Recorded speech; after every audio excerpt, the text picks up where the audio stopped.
आज के इस वीडियो में आपका स्वागत है। और आज मैं आपको ये बताऊंगा कि ईबे की लिस्टिंग पे यूनिट क्वांटिटी और यूनिट टाइप क्या होता है। अब बहुत से लोग इस फील्ड को निगलेक्ट कर देते हैं, नज़रअंदाज कर देते हैं, जबकि ये बात बिल्कुल गलत है। आपको ये फील्ड भरना जरूरी है, आपको डालनी चाहिए बिल्कुल, ठीक है। तो इसमें क्या होता है, जब आप ईबे की लिस्टिंग करते हैं, आपकी कोई भी कैटेगरी हो, तो अब नीचे नीचे आएंगे बहुत सी लिस्टिंग में। तो ये जो मैं आपको बता रहा हूँ फील्ड, इन ये कंपलसरी भी होती है भरना, ठीक है ना। तो नीचे आएंगे, यहाँ आपको दिखेगा एडिशनल ऑप्शनल, ठीक है। तो यहाँ पे आप शो मोड पे क्लिक करेंगे। जब शो मोड पे क्लिक करेंगे तो एंड में होगा यूनिट क्वांटिटी और यूनिट टाइप, ठीक है। तो अब आपको क्या करना है, सबसे पहले आपको यूनिट टाइप चुनना है। अब यूनिट टाइप में क्या है, फॉर एग्जांपल आपका कोई प्रोडक्ट है काउंट्स में, ठीक है।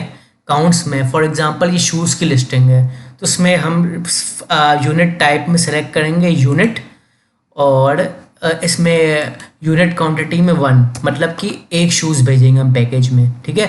आपका कोई प्रोडक्ट ऐसा है जो लिक्विड है, मतलब पीने वाली चीज़ है, कोई ब्रेवरेजेस है या लिक्विड है, तो इसमें आप चुनेंगे आउंसेस, OZ आउंसेस। और कितने आउंसेस, मतलब कि 30 आउंसेस, 40 आउंसेस, ठीक है। तो पहले यूनिट टाइप चुनेंगे, फिर यूनिट क्वांटिटी।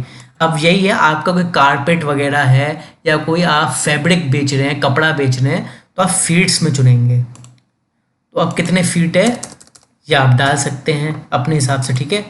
या फिर ठीक इसी तरह अगर पाउंड है तो आप चुनेंगे कि आपके कितने पाउंड की चीज़ है, मतलब आपका डंबल वगैरह है तो 10 पाउंड का है या 5 पाउंड का है।